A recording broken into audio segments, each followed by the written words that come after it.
21. 21, Yeah. okay. Mm-hmm. Sound like you had a bitter pill to swallow about the ladies in the room and what have you. Yeah. Kind of stuck with you for a while. Okay. And I want to know, how did you get back?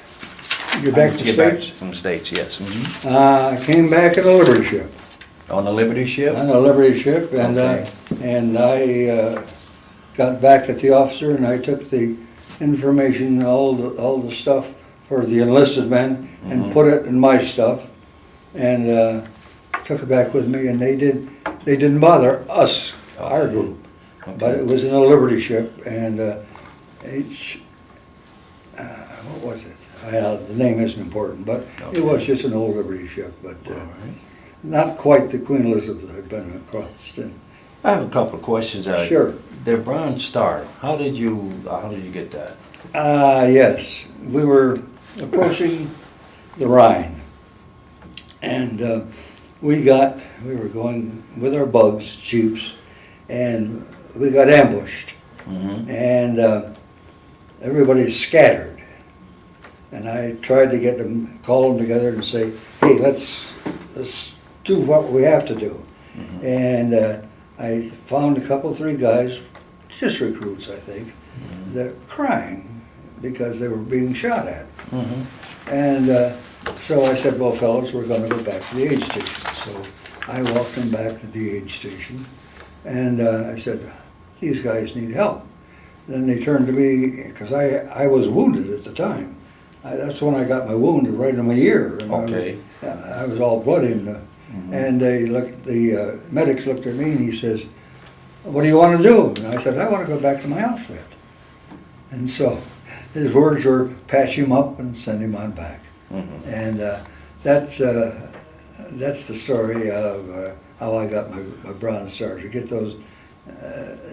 those guys back in safety, because they were got them out of harm's way. Yeah, they were just bad shape. Okay, very good.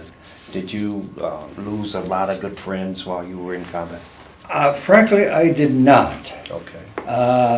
There was a kind of a rule among the riflemen and infantrymen: you didn't get too close to anybody. Okay.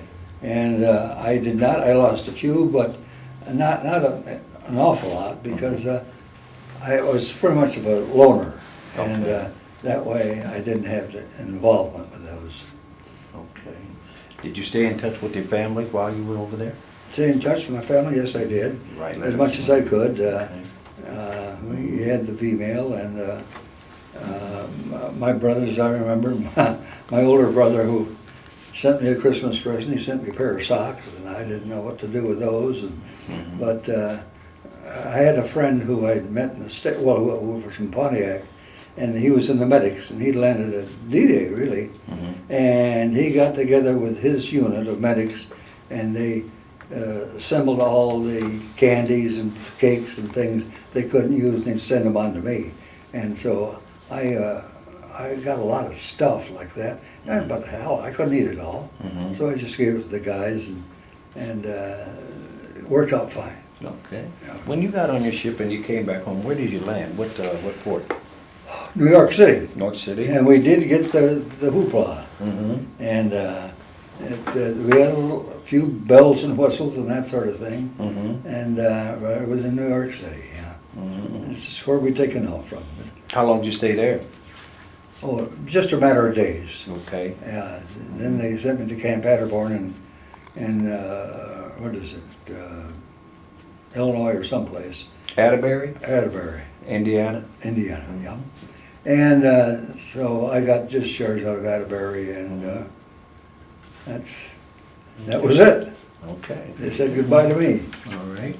And when you came home, did your family give you a good reception? Oh gosh, yes, my family gave me a reception.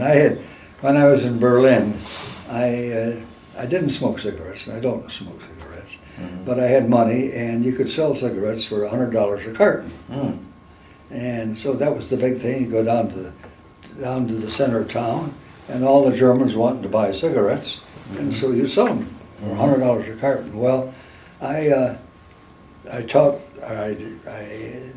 knew a florist in town, and I don't know how I got a hold of him.